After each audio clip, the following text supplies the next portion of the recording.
Sí, muy buenos días. Mi nombre es Rudali Pascuqui, soy del pueblo indígena San José de Uchupiamonas, del norte de La Paz, en la Amazonía boliviana y el Parque Nacional Madidi.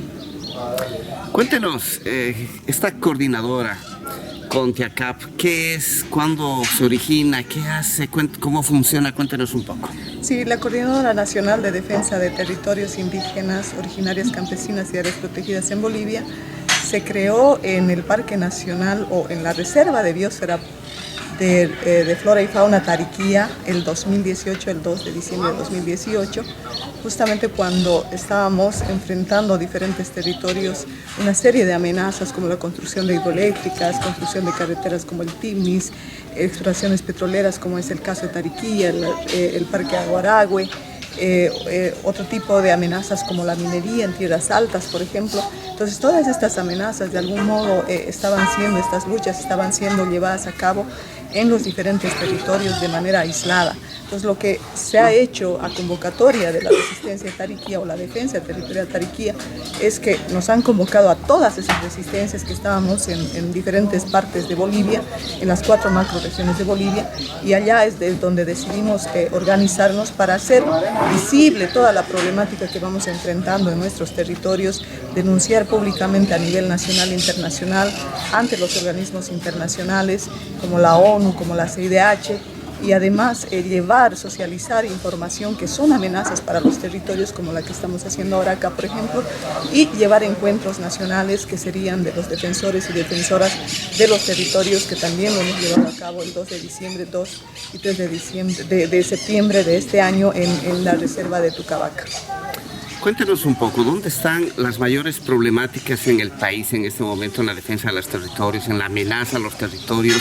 ¿Dónde están los puntos más álgidos a los que hay que enfrentar y hay que conversar en el país? Bueno, todos los territorios indígenas están amenazados. No hay un solo territorio indígena que no esté amenazado en Bolivia. Es decir, las áreas protegidas también, por ende, porque nuestros territorios en muchos casos están dentro de áreas protegidas. Es el caso de Tariquía, es el caso del Madidi, es el caso del Timnis, es el caso de otras reservas, por ejemplo acá en el Chaco también con el Aguaragüe, que bien afectados sus territorios. Entonces, ¿y cuáles son? La amenaza que procede es precisamente las actividades extractivas, como las exploraciones petroleras, como el agronegocio en los territorios de la Chiquitanía, por ejemplo, la minería, la contaminación de nuestros ríos.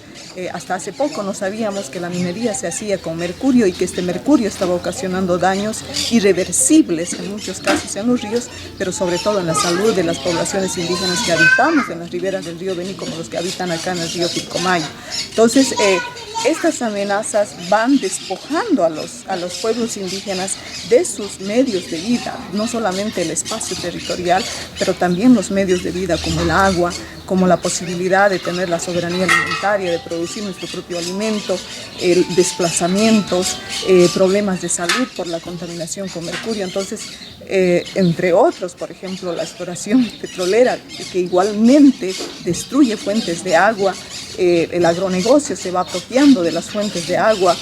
Es decir, una serie de actividades hidroeléctricas. Por ejemplo, yo vengo de una resistencia de construcción de hidroeléctricas en Chepete Bala, Rositas en Santa Cruz, Cachuela Esperanza en Pando, es decir, ahora mismo en Chuquisaca, Carrizales, que ya también está por activarse, etcétera, etcétera.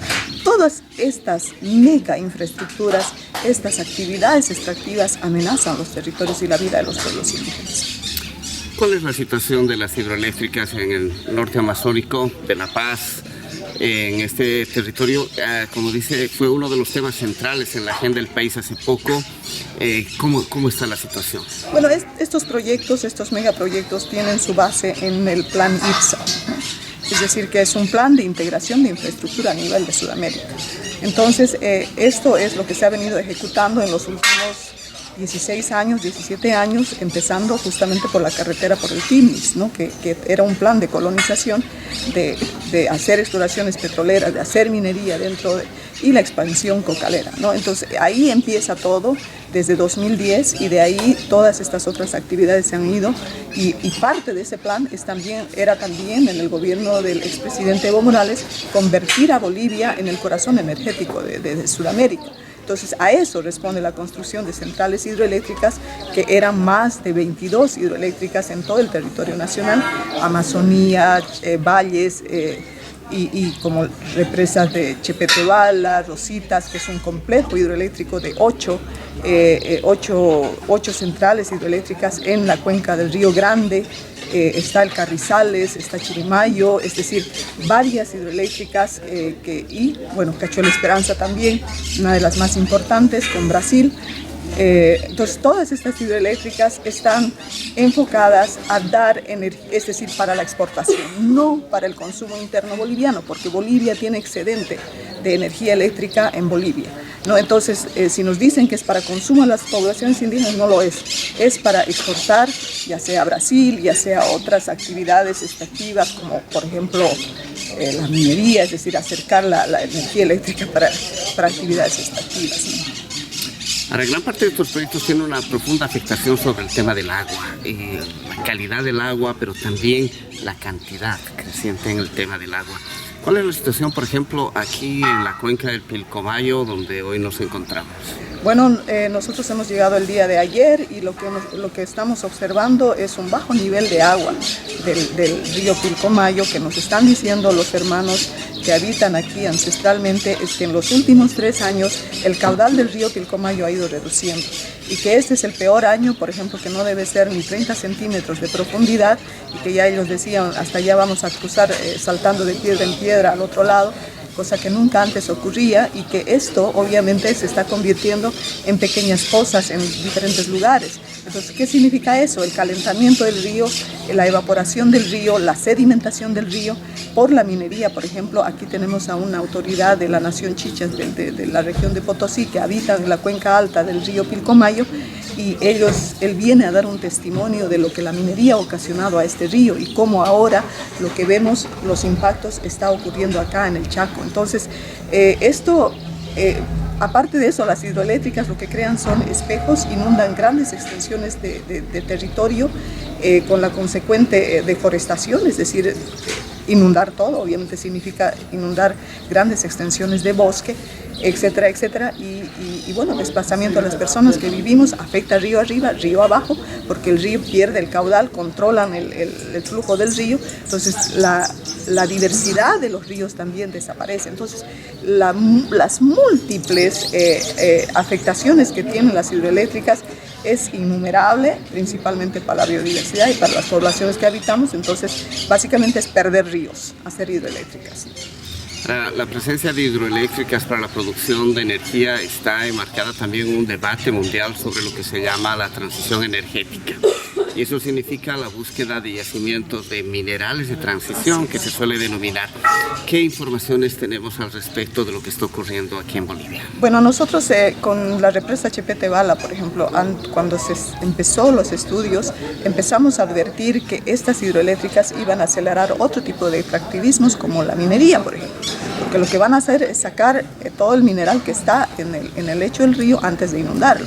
Entonces eso se ha acelerado aún mucho más con la pandemia, ¿no? Además, una ley que se dio en el gobierno de la señora Yanine Áñez que incentivaba a la minería. Entonces eso ha provocado que haya un boom, además que ya tenía la protección de la ley 535, que daba lugar a que todos nos convirtamos en mineros, ¿no es cierto? Entonces, efectivamente, las hidroeléctricas son consideradas por la ONU como energía limpia, ¿no? Y esa es una de las luchas que venimos haciendo justamente nosotros con otras organizaciones aliadas internacionales, de explicar que las hidroeléctricas de ningún modo pueden ser energías limpias, ya que provoca desplazamiento de poblaciones indígenas, pérdida de biodiversidad, pérdida de bosques, pérdida de incrementar, por ejemplo, el cambio climático. Entonces, ¿qué tendría de energía limpia estas hidroeléctricas? Entonces, es un tema que se viene luchando a nivel regional de Latinoamérica,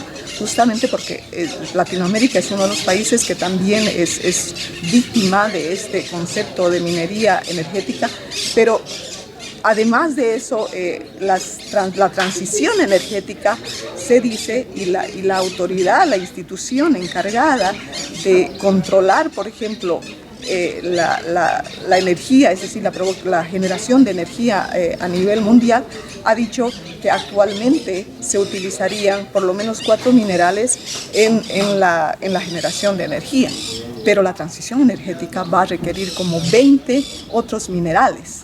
Entonces, ¿qué estamos diciendo? Que se va a incrementar otro tipo de minerías en nuestros territorios. Entonces, esta transición energética tenemos que tener mucho cuidado en creernos que verdaderamente va a ser una energía limpia.